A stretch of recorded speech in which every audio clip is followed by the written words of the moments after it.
As Crônicas do Bispo. Tema: As estrelas do céu azul. Uma lição sobre o dia da morte de Jesus. Poderia parecer um contrassenso falar de estrelas durante o dia, porque, obviamente, as estrelas não aparecem de dia. Só vemos o céu azul mesmo, ou as nuvens, claro. É a única coisa que podemos enxergar durante o dia. Estrelas mesmo aparecem à noite. A claridade do Sol é superior à luz das estrelas. A Lua, por sua vez, apenas reflete a luz do Sol. Tal reflexão bem que é cabível, sobretudo, para a sexta-feira da Paixão de Cristo. Isso, ao meu ver. Deus me deu uma palavra sobre o dia da preparação. Quando eu comecei aqui, eu confesso que eu não sabia onde é que ia parar. Eu não sabia no que ia dar. Mas preste bem a atenção. A sexta-feira é o dia da preparação do judeu. É o dia da preparação para os sábados, o dia que tem que ser guardado em tese, e não podia ser feito nada.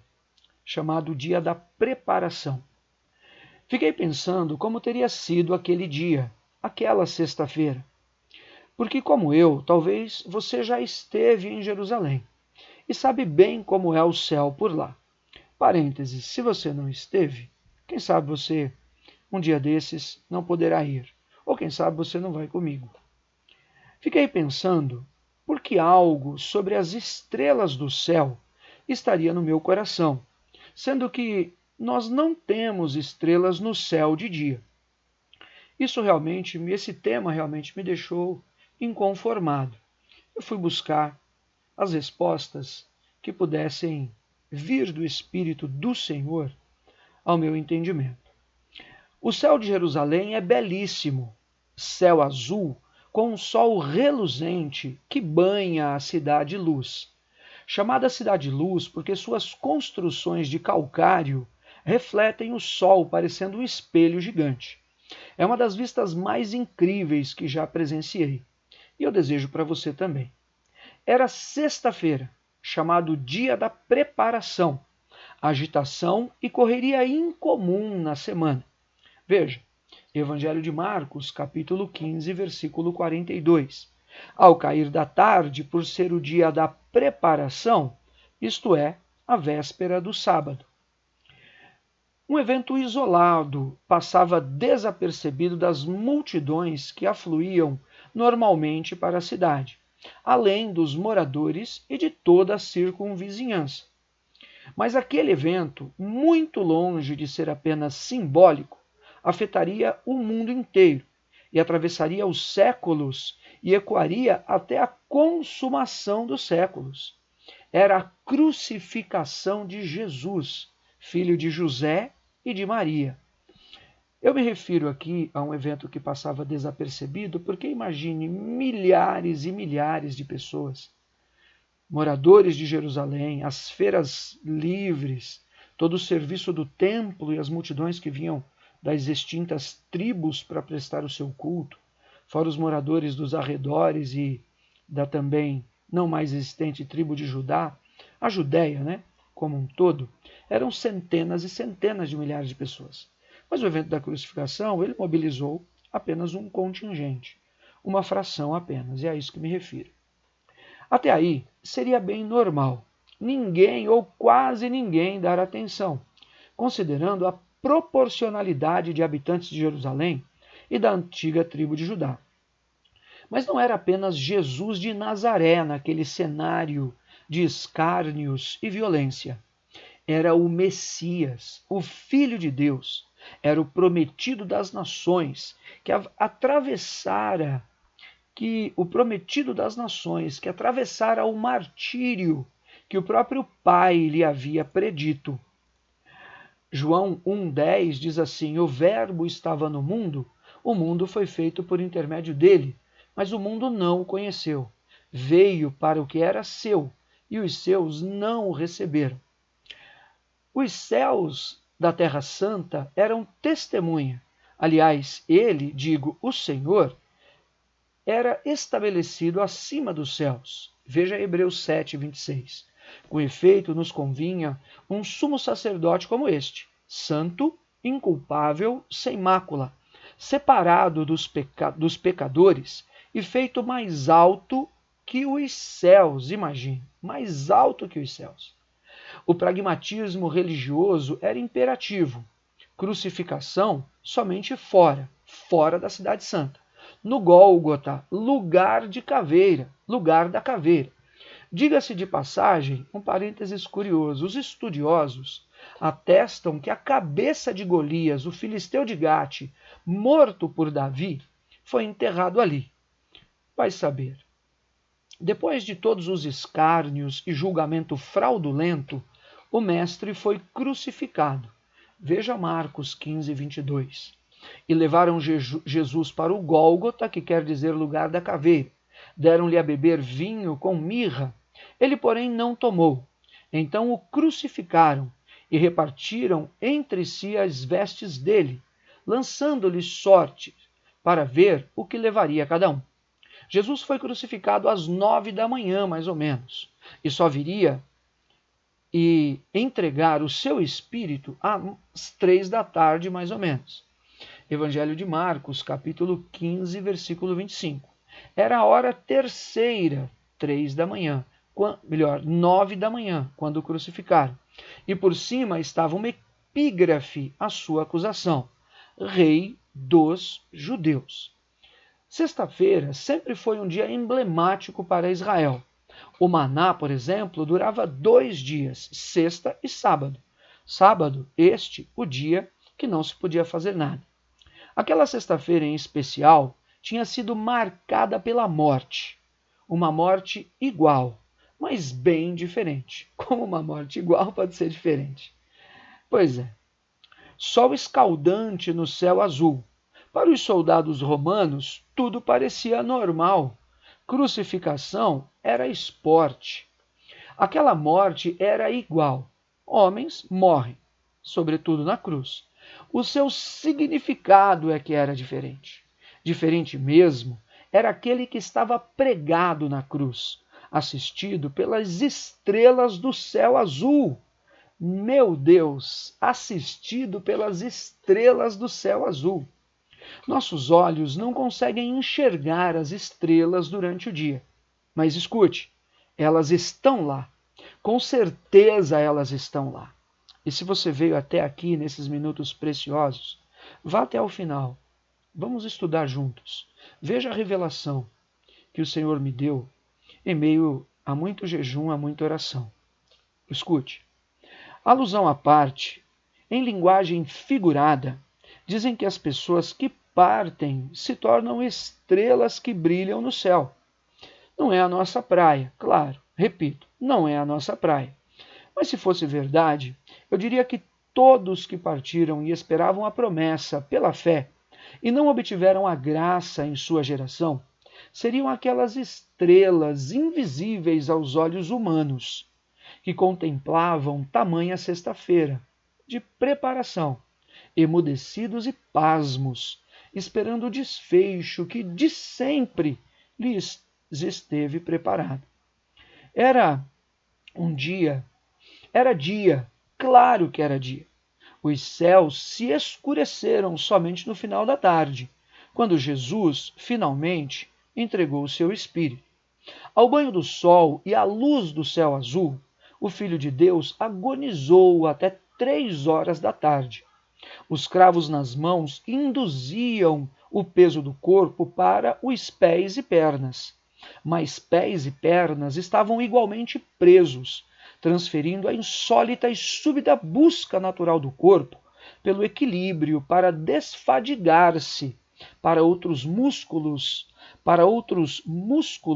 que nutriam força. Todos os órgãos, então, foram levados ao sacrifício. Imagine. Os homens da terra querem uma coroa de ouro, mas a realeza do Senhor foi brindada com uma coroa de espinhos arrochada em sua cabeça. Marcas apostólicas incluem sofrimento e até mortes. Assim, O apóstolo e sumo sacerdote da nossa confissão precisava dessa marca. Aliás, nós é que precisávamos. Representava se oferecer de uma vez por todas pelos pecadores. Uma vez pregado na cruz e assistido por um discípulo, João, e poucas mulheres, viu os escárnios de quem passava. Veja, Marcos 15, 29. Os que iam passando blasfemavam dele, meneando a cabeça e dizendo: Ah, tu que destróis o santuário e em 3 dias o reedificas, salva-te a ti mesmo, descendo da cruz. De igual modo, os principais sacerdotes com os escribas, escarnecendo entre si, diziam: Salvou os outros, a si mesmo não pode salvar-se. Desça agora da cruz o Cristo, o Rei de Israel, para que vejamos e creiamos. Também os que com ele foram crucificados o insultavam. Aqui sabemos do evangelho paralelo que apenas um dos bandidos, é que insultava Jesus. Muito bem. Zombaria para revoltar até o mais paciente plebeu. A sua voz, por sua vez, escute, foi ouvida muito além das estrelas do céu azul. Isso se tornou precioso demais para mim. Queira Deus que o Espírito Santo possa testificar no teu espírito também. Foi ouvida, a voz dele foi ouvida muito além das estrelas do céu azul. Veja o Evangelho de João 19:30. Quando, pois, Jesus tomou o vinagre e disse: Está consumado. E, inclinando a cabeça, rendeu o espírito. Tetelestai é uma expressão grega que significa está consumado. Na época de Cristo, recibos de impostos de papiro foram encontrados com esta palavra que significa está pago ou está liquidado. Enquanto estava na cruz, em sua última palavra, Jesus afirmou: Tetelestai. Creio que toda a criação contemplava o feito de seu Criador no martírio de seu herói. Creio que os astros o contemplavam. As estrelas brilhavam para ele. O próprio universo foi abalado. Creio assim. É a maneira que eu creio. Dizer essas coisas talvez tenha sido uma das melhores maneiras que eu encontrei para louvar ao Senhor por sua morte. Além das estrelas do céu azul, havia um trono vazio, mas seu príncipe já estava para chegar. Ao som das estrelas, na noite fria do Getsêmani, ele orou sozinho. Nem os discípulos puderam guardar uma hora de oração com ele. Ele orou sozinho. Mas as estrelas do céu azul da sexta-feira da preparação, imperceptíveis, contemplaram a sua dor. Em sua morte, liberou poder que atenuou a ira do Criador, para que todo aquele que nele crê possa ser justificado e se ver livre da ira do Deus Todo-Poderoso. Orando aqui, de verdade mesmo, ainda sem saber aonde o Espírito iria me levar, subitamente me ocorreram 2 lembranças. No Apocalipse, as estrelas são pessoas. Os anjos das igrejas, olha isso, os anjos das igrejas, gente, são estrelas. Estrelas são pessoas na palavra. Olhando por esse prisma, veja comigo Apocalipse 1:16.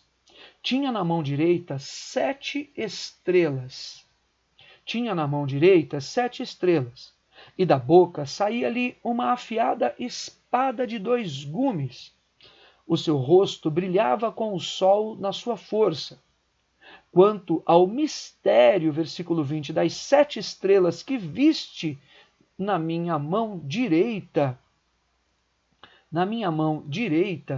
e aos 7 candeeiros de ouro, as 7 estrelas são os anjos das 7 igrejas, e os 7 candeeiros são as 7 igrejas. Em outras palavras, as estrelas que foram vistas nas mãos do Senhor eram exatamente os pastores da igreja. Eram exatamente quem? Os pastores da igreja. A verdade é que nessa palavra o que eu enxerguei, talvez o grande segredo seja esse. Em uma dimensão do espírito, você poder enxergar aquilo que não se vê. E o que eu enxerguei no dia da crucificação, no dia da preparação, foi um céu estrelado, contemplando, atônito pela vontade do Pai, a morte do próprio Filho.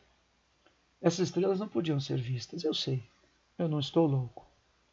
Mas foi assim que Deus me entregou essa mensagem e eu desejo que ela seja também muito rica para você.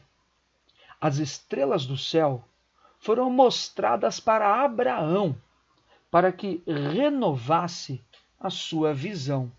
Veja, Gênesis, no capítulo de número 15 e o versículo 5. Então conduziu até fora e disse: olha para os céus e conta as estrelas, se é que podes. Ele disse: será assim a tua posteridade. Ele creu no Senhor e isso lhe foi imputado para justiça. Abraão, gente, viu em uma renovação, em uma necessidade de renovar a sua visão. Ele estava dentro da tenda, via a cobertura da tenda. Sai para fora, vê as estrelas do céu. E o Senhor então promete a ele: as descendências dele haveriam de ser como aquelas estrelas no céu. As estrelas do céu azul querem dizer, na verdade, escute, havia uma transcendência em Jerusalém aquele dia. Quem poderia medi-la? Quem poderia imaginar? Talvez você tenha achado exagero meu em alguma correlação dessas. Mas saiba, não é por mal não, eu tenho certeza disso. Aquele céu estava estrelado lá, diante do Senhor.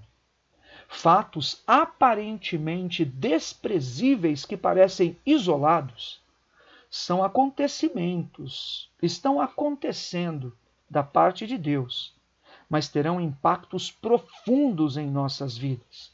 Parecem isolados, imperceptíveis, mas saiba, Deus está trabalhando. As estrelas representam as multidões que Abraão viu quando saiu da tenda. Era o pai lembrando o seu filho de que ele fora visto pelo pai da fé, por Abraão.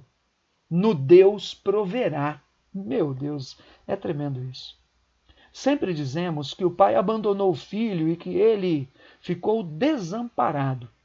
É que, como homem, ele precisava de fato morrer. Mas escute, de sempre, o pai esteve lá, revelado e cumprindo as promessas feitas aos patriarcas, à lei e também aos profetas. A visão que Abraão teve com as estrelas do céu de noite, Jesus, o Filho de Deus, cumpriu de dia, sobre os olhares das mesmas estrelas, só que encobertas pela luz do sol radiante no céu azul. As estrelas do céu azul eram, na verdade, profetas e suas profecias. Eram, na realidade, profetas e suas profecias. As estrelas representavam os pastores que o Senhor iria gerar e levantar. Veja as estrelas nas mãos do Senhor no Apocalipse. Gente, você está entendendo, não? As estrelas que o assistiam eram gerações esperando serem salvas e libertas pelo rompimento da sua carne na morte, na cruz do próprio Filho de Deus. Era o único fértil que poderia fazer cumprir a Escritura. Romanos 5, versículo 20. Sobreveio a lei para que avultasse a ofensa, mas onde abundou o pecado, superabundou a graça, a fim de que, como o pecado reinou pela morte, assim também reinasse a graça pela justiça para a vida eterna, mediante Jesus Cristo, o nosso Salvador. Aquele céu era um forno, Era o símbolo com todas as suas estrelas, das multidões que se juntariam diante do trono da graça um dia. Eu não sei se está dando mesmo para você entender. Creio que sim, mas ainda tem muito mais. Preste atenção. Veja, Isaías 53:10. Todavia, ao Senhor agradou moê-lo, fazendo-o enfermar, quando der ele a sua alma como oferta pelo pecado. Verá a sua posteridade e prolongará os seus dias. Verá a sua posteridade, atenção, e a vontade do Senhor prosperará nas suas mãos. Ele verá o fruto do penoso trabalho de sua alma e ficará satisfeito. O meu servo justo, com seu conhecimento, justificará a muitos, porque a iniquidade deles levará sobre si. Por isso, eu lhe darei muitos como a sua parte, e com os poderosos repartirá ele o despojo, porquanto derramou a sua alma na morte. Foi contado com os transgressores. Contudo, levou sobre si o pecado de muitos, e pelos transgressores o quê? Intercedeu. Meu Deus, ele verá o fruto do penoso trabalho. Ele verá a posteridade, prolongará os seus dias. Ele verá esse penoso trabalho da sua alma, ficará satisfeito. E aquilo estava se cumprindo naquele dia assistido pelas estrelas do céu azul. Veja, os magos do Oriente eram guiados por uma estrela, você sabe. Como eles enxergavam a estrela para segui-la de dia. Isso me deixou encafifado. Porque a estrela aparece à noite, como é que eles enxergavam a estrela de dia? Bom, eu acho que eles só viajavam à noite. Não sei. Veja, dizem que tem estrela guia, tem estrela d'alva, tem até gente que quer ser estrela. Agora, tem gente que tem estrela, é verdade ou não é? Tem gente que parece, mas não é. Isso também é verdade. Tem estrela viva e tem até estrela morta. Agora veja, a estrela de Davi, por sua vez, até hoje, brilha na bandeira de Israel. Gente, meu ponto é muito simples. Só que eu só fui perceber da metade por fim da revelação. Abraão viu as estrelas no céu de noite. Jesus foi contemplado pelas estrelas do céu de dia. Abraão estava vendo as estrelas do que haveria a ser o Israel na carne e profetizando as estrelas que haveriam de ser as suas gerações futuras no espírito. Mas isso só poderia acontecer diante daquele céu estrelado naquele dia da morte de Jesus. O Filho de Deus, que não teve pecado, se regozijou na morte para fecundar as estrelas do céu azul, ao redor do mundo inteiro por sua cruz. Por isso, quem só vive na carne, esperando os prazeres temporários, é tolo. Prazer verdadeiro mesmo, só na entrega e na renúncia.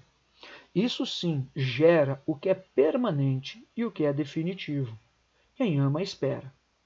Preciosa e prazerosa para o Senhor é a morte dos que lhe são fiéis. É o Salmo 116:15.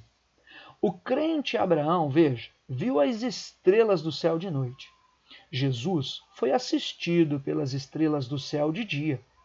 Naquele dia, Abraão viu as estrelas, eram sua descendência, então gerou Israel. Jesus, com os olhos humanos, não podia ver as estrelas daquele dia. E é por isso que a salvação dos povos e a geração de filhos de Abraão pelo mundo afora estava oculta. Agora, isso é muito precioso. A geração dos filhos de Abraão estava oculta. Agora, a igreja iria ser gerada na sua morte e começou a ser colhida na sua ressurreição. O altar de Isaac foi levantado de dia no Monte Moriá. Preste atenção. Veja. Mas seu sangue não poderia alcançar as estrelas. Meu Deus, não sei de onde tirei isso. De dia, Abraão levantou um altar para sacrificar Isaac. Mas o sangue do menino não poderia libertar as estrelas do céu azul. Elas precisariam esperar ainda por mais 2000 anos, pelo menos. Você sabe que Abraão está a 2000 anos da cruz. Elas precisavam esperar o sacrifício perfeito. O sacrifício de Isaque nunca foi perfeito. Para Abraão, nobremente mesmo, era apenas um teste. Realmente, o céu do Monte Moriá sempre contemplou grandes feitos e grandes eventos, mas nada comparado aos grunhidos do Filho de Deus na cruz, rejeitando vinagre e fel. Azar dos fariseus que esperavam em Abraão, mas nunca contaram as estrelas. Azar dos fariseus que esperavam em Abraão, mas nunca contaram as estrelas. Sorte nossa! A rejeição deles nos trouxe a vida, na morte do Cristo deles. E agora, também nosso. Os discípulos e as mulheres não podiam nem sonhar com aquele céu azul. Porque dor é assim. Passagem de gente amada também é assim. Separação e ruptura também é assim. Podem até cegar. No sonho de José, as 11 estrelas sugerem os 11 apóstolos, exceto Judas, claro. Veja, Gênesis 37, 9. Teve ainda outro sonho e o referiu aos seus irmãos, dizendo: sonhei também com o sol, a lua e 11 estrelas. Veja, as estrelas eram os irmãos de José, estrelas são pessoas. Se inclinavam para mim. Eu só fui perceber isso bem depois na mensagem. Agora veja a bênção de Isaque em Gênesis 26:1. Sobrevindo fome à terra, além da primeira vida nos dias de Abraão, foi Isaque a Gerar, avistar-se com Abimeleque, rei dos filisteus. Apareceu-lhe o Senhor e disse: não desças ao Egito. Fica na terra que eu te disser. Habita nela e serei contigo e te abençoarei. Porque a ti e a tua descendência darei todas estas terras e confirmarei o juramento que fiz a Abraão teu pai. Multiplicarei a tua descendência como? Como as estrelas do céu, e lhe darei todas estas terras. A descendência de Isaque. Isaque já era uma estrela, não é? O filho da promessa. Mas o Senhor lhe daria também os seus filhos como estrelas do céu. É muito precioso.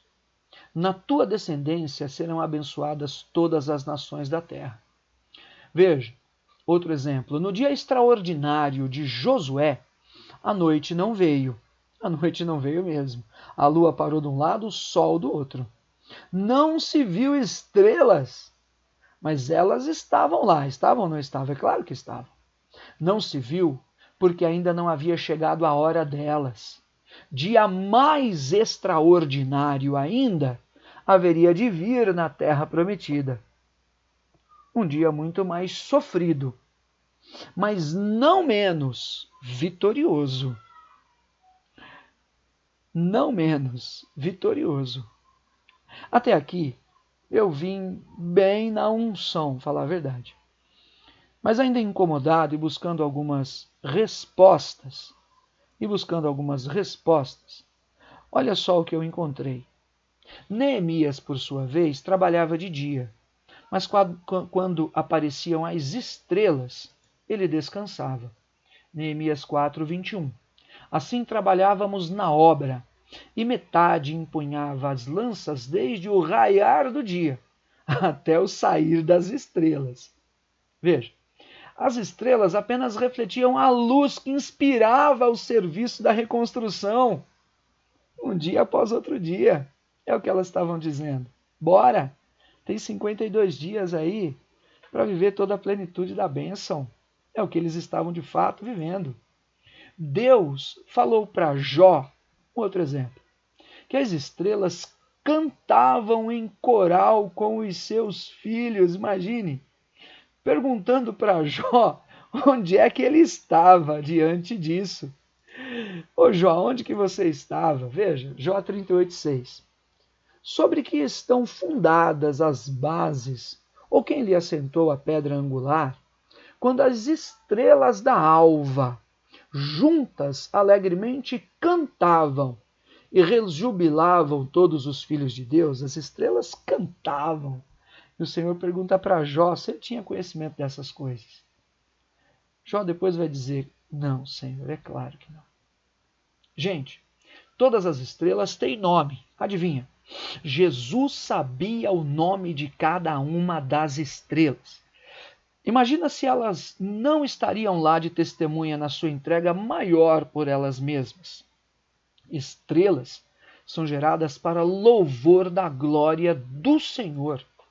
Veja só o Salmo 148. Aleluia! Louvai ao Senhor do alto dos céus, louvai-o nas alturas, louvai-o todos os anjos, louvai-o todas as legiões celestes. Escute, louvai quem? O sol, a lua, louvai-o quem? Todas as estrelas luzentes. Meu Deus, as estrelas louvavam ao Senhor. Teve estrela caída também, mas essas não podem adorá-lo, não. E nem contemplá-lo também, mas não. Estão pisadas pelos pés do Senhor. Apocalipse 12, 3. Viu-se também outro sinal no céu, e eis um dragão grande e vermelho com 7 cabeças, 10 chifres, nas cabeças 7 diademas. A sua cauda arrastava a terça parte das estrelas do céu. Meu Deus, anjos caídos, símbolo de gente caída também.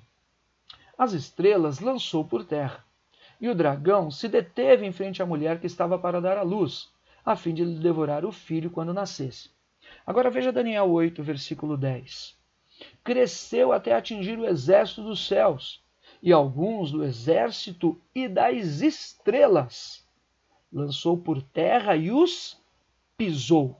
O Senhor pisou as estrelas caídas. É estrado do seu pé. Jesus triunfa na cruz, esmaga a cabeça da serpente. E o Senhor o faz assentar do lado direito do trono. Tem estrela errante também. Você pode conferir comigo? Judas, versículo 13. Ondas bravias do mar, que espumam as suas próprias sujidades, estrelas errantes, para as quais tem sido guardada a negridão das trevas, para sempre. Cuidado com isso. Não dá para brincar, não. Gente, as estrelas são símbolos de pessoas. Abraão que o diga, verdade mesmo. Eu vi as estrelas do céu e Deus transformou sua visão em promessa de gerações. Ele viu, né, Abraão? Ele viu as estrelas do céu e Deus transformou sua visão em promessa de gerações. Entendeu? É grandioso demais. Veja Gálatas 3,14 na Escritura para ficar confirmado. Para que a bênção de Abraão chegasse aos gentios em Cristo Jesus, eram aquelas estrelas, a fim de que recebêssemos pela fé o Espírito prometido. Gente, Zaqueu, o publicano, foi falado por Jesus como filho de Abraão. Era uma estrela do céu que ninguém via, era a estrela do céu azul. Isso é uma revelação tremenda de Deus. A bênção de Abraão, segundo os filhos da carne, é Israel, mas segundo os filhos da promessa, são todos aqueles gerados no Espírito em Cristo Jesus. Abraão vê as estrelas na noite. Jesus, ele liberta as estrelas que não se vê com os olhos nus durante o dia. A conclusão é essa que eu acabei de falar, mas veja com muita atenção. Você é uma estrela. Você é uma estrela. E desde sempre foi conhecido e chamado pelo seu nome. Eu vou repetir. Você, meu irmão, minha irmã, é uma estrela. E desde sempre você foi conhecido ou conhecida e chamado pelo nome. Veja Mateus 5,16. Assim brilhe também a vossa luz diante dos homens, para que vejam as vossas boas obras e glorifiquem a vosso Pai que está nos céus. Tudo isso, escute bem, aconteceu por mim e por você também. Vale a pena valorizar e esperar, mesmo que você hoje olhe para os céus e não veja nada. Creia, tem muito mais coisa acontecendo lá do que eu e você podemos ver. Fica com Deus. Obrigado, Jesus.